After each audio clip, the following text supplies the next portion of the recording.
तो दोस्तों इस वीडियो में हम देखेंगे कि ओम्स लॉ कैसे काम करता है और ओम्स लॉ होता क्या है, क्योंकि हम अक्सर ये 10वां क्लास में हम पढ़ते आ रहे हैं, 10th क्लास में पढ़िएगा, 12th क्लास में पढ़िएगा, इंजीनियरिंग पढ़िएगा और आगे भी पढ़ते रहिएगा इस चीज़ को। तो इसलिए ये बहुत इंपॉर्टेंट है और हमारे घर में हर एक चीज़ में मतलब मैक्सिमम चीज़ में ये यूज होता है, लेकिन हम इस चीज़ को समझते हैं कि कहाँ पर कैसे इसको यूज किया जाता है।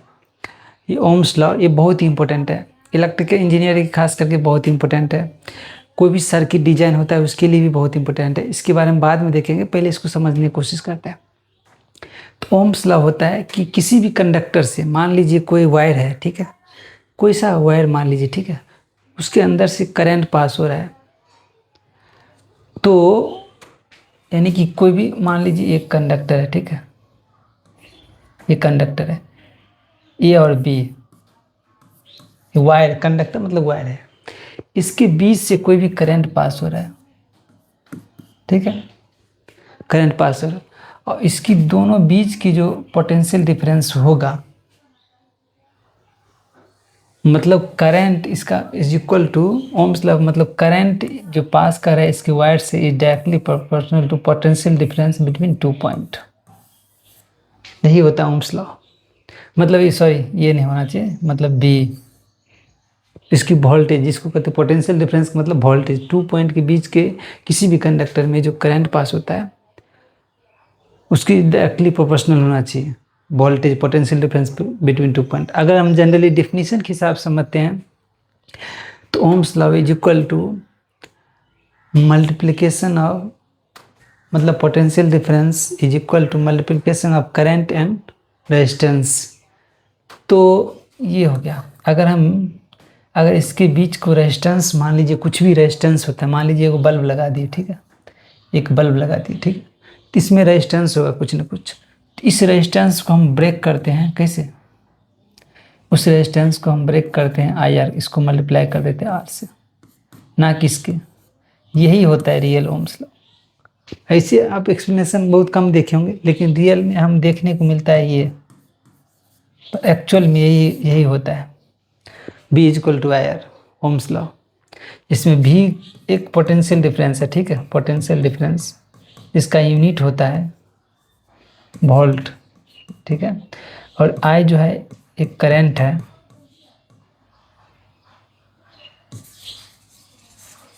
ठीक है, इसका यूनिट होता है एम्पियर, और आर जो है एक रेजिस्टेंस है, ओम होता है, ठीक है। तो ये यहाँ से आप समझ सकते हैं कि ओम्स लॉ कैसे काम करता है किसी भी वोल्टेज। तो एग्जाम्पल आप न्यूमेरिकल आप किस तरह से रहेगा कि जैसे कि आपको दिया है, मान लीजिए, ठीक है, इस जगह पर आपको न्यूमेरिकल इस तरह से आएगा, मान लीजिए इसमें से एक, मान लीजिए कोई भी वायर है, इसके अंदर कोई भी रेजिस्टेंस बल्ब कुछ भी जोड़ दिया गया, ठीक है, इसके अंदर करंट लगा दिए, मान लीजिए एक बैटरी के पास बैटरी है, रेजिस्टेंस ये है, तो इसमें से कोई भी किसी का वैल्यू दिया रहेगा, मान लीजिए एक्स, किसी का वाई, इसका दिया ही नहीं, तो इसको निकालना है तो आप आसानी से निकाल सकते हैं ये फार्मूला लगा कर। मान लीजिए इसका वोल्टेज निकालना है तो यहाँ से दोनों मल्टीप्लाई करके निकाल सकते हैं। अगर दोनों में से कोई एक नहीं दिया रहा तो ऐसे आप निकाल सकते हैं। करंट निकालना है, ये दोनों वैल्यू दे रखा है तो ऐसे आप निकाल सकते हैं। अगर ये निकालना है, ये दो वैल्यू दे रखा है तो ऐसे आप निकाल सकते हैं। यही ओम्स लॉ, वोल्टेज, करंट और रेजिस्टेंस। देखते हैं नेक्स्ट स्लाइड में क्या है। तो एक प्रॉब्लम है, न्यूमेरिकल प्रॉब्लम है ओम्स लॉ में। इसमें से दे रखा है तीनों, मान लीजिए ये वोल्टेज है, ये करंट है और ये, तो आपको पता है ना कि V is equal to I R होता है। तो यहाँ से I is equal to V by R हो गया, मतलब 18/6, मतलब 3 एम्पियर होगा, ठीक है। करंट निकल गया 3 एम्पियर। इसको अगर मान लीजिए इसमें से वोल्टेज निकाल लें तो V is equal to I R, यहाँ पे मल्टीप्लाई कर दीजिए, यानी 13 वोल्ट हो जाएगा, ठीक है। इसको भी ऐसे ही निकालना है, V is equal to I R mathematically term में रेजिस्टेंस निकालने के लिए वोल्टेज बटा करंट, यहाँ से वोल्टेज 8/4 2 ओम हो गया। बस ऐसे ही न्यूमेरिकल आता है, ज़्यादा इतना हार्ड नहीं आता है न्यूमेरिकल 10वीं क्लास में, तो आप निकाल सकते हैं किसी भी चीज़ को। अब नेक्स्ट देखते हैं क्या है। अब हम इस स्लाइड से देखते हैं कि ये स्लोप है, ये बहुत एक लीनियर ग्राफ है। ओम्स लॉ फॉलो करता है ओनली लीनियर ग्राफ। मान लीजिए अगर यहाँ पे भी एक ये डाल दें, यहाँ पे भी एक डाल दें, मान लीजिए इसको R3 मान लें, इसको मान लें R4। तो हमेशा इस ग्राफ में ये देखना है कि करंट और रेजिस्टेंस इसके जो दूर रहेगा वही ज़्यादा रहेगा। कहने का मतलब ये सबसे ज़्यादा वैल्यू, क्योंकि जो करंट होता है, रेजिस्टेंस जो होता है ना, वो अपोज करता है करंट को, तो हमेशा इसके अपोजिट होता है। ये वैल्यू जितना रेजिस्टेंस जितना दूर रहेगा करंट से, अगर रेजिस्टेंस ये है, इसके मतलब है कि रेजिस्टेंस का वैल्यू यहाँ कम हो रहा है, ठीक है, पास है। और इसके बाद ये कम हो रहा है और ये रेजिस्टेंस यहाँ ज़्यादा है, करंट का वैल्यू यहाँ पे कम आ रहा है। इससे ये समझ लीजिए, ठीक है। तो ये रेजिस्टेंस जितना दूर रहेगा वो वैल्यू इतना ही रहेगा, मतलब ये R3 ज़्यादा वैल्यू होगा, इसके बाद R2 होगा, उसके बाद R1 होगा, उसके बाद R4 होगा। आप ऐसे समझिएगा। अगर यहीं पे करंट इधर रहेगा और वोल्टेज इधर रहेगा तो यहाँ पे ये पहले ये ज़्यादा हो जाएगा, क्योंकि करंट से हमेशा जान लीजिए दूर रहता है। तो ये चीज़ें आपको ध्यान में रखना है ग्राफ को समझने के लिए। जैसे मान लीजिए एक और हम ग्राफ ले लेते हैं, 1 2 3, यहाँ पे करंट, यहाँ पे वोल्टेज R1 R2 R3, ठीक है। इस जगह पे ये ज़्यादा हो जाएगा, क्योंकि वोल्टेज होता है ना, R1 ज़्यादा हो जाएगा, R2 ज़्यादा हो जाएगा, R3 ऐसे काम करेगा, क्योंकि करंट जितना रेजिस्टेंस दूर रहेगा स्लोप, ये रेजिस्टेंस वैल्यू उतना ही ज़्यादा रहेगा। इसके पास रहेगा तो मतलब करंट रेजिस्टेंस कम है। इससे आप ऐसे ग्राफ आपको एग्जाम्पल में आता रहेगा और क्वेश्चन आते रहता है इस टाइप का। चलिए अब आगे देखते हैं। चल नीचे आ।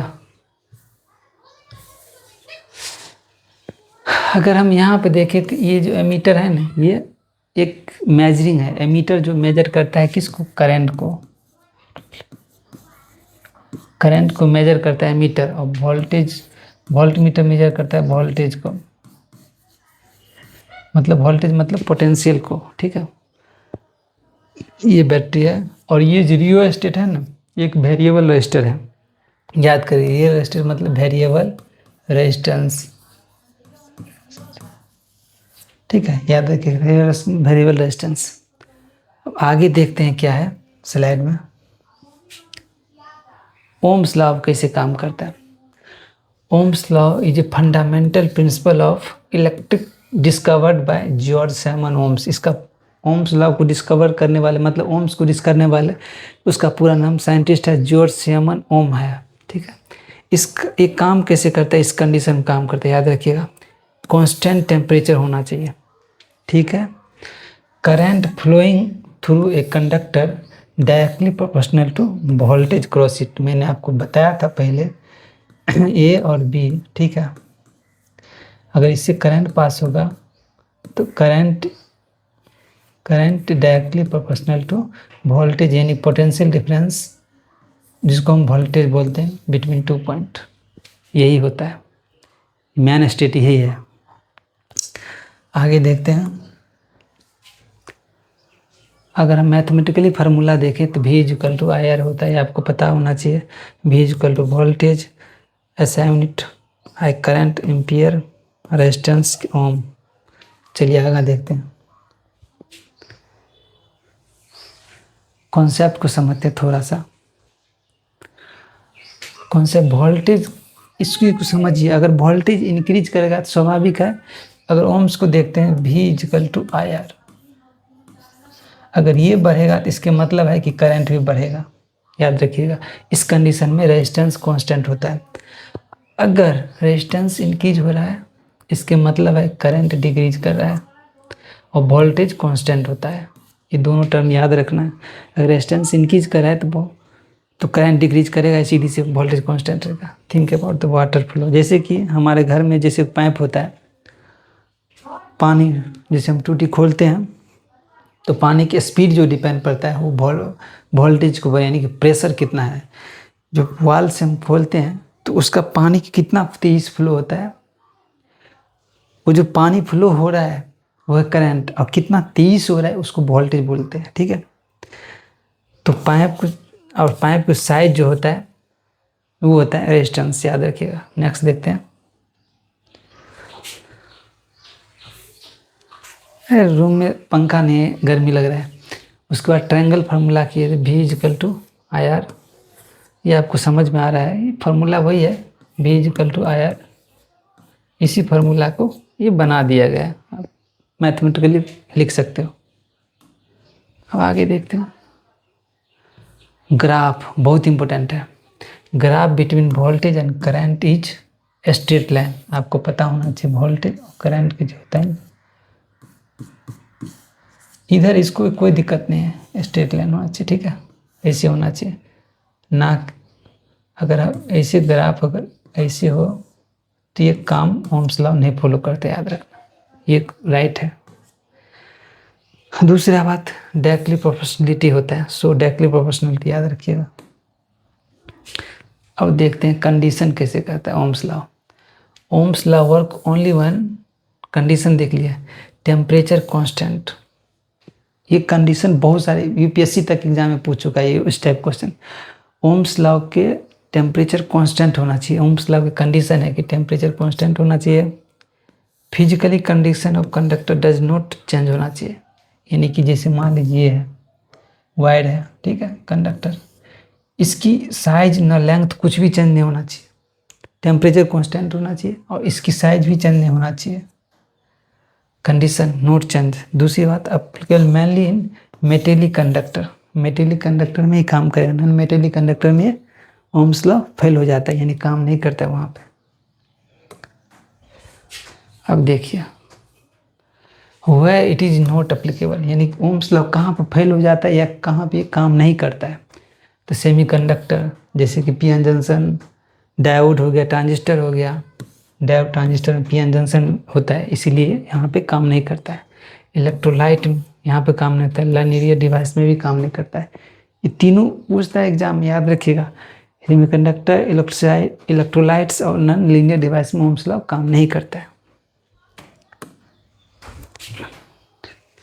रियल लाइफ में हम कहाँ पे यूज होता है ओम्स लॉ?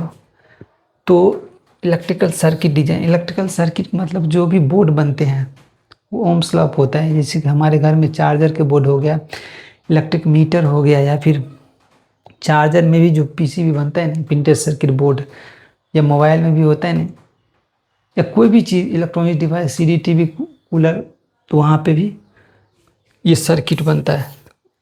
ठीक है, कैलकुलेटिंग करंट, किसी भी वायर में करंट या वोल्टेज कैलकुलेट करने के लिए भी हम इसको यूज करते हैं।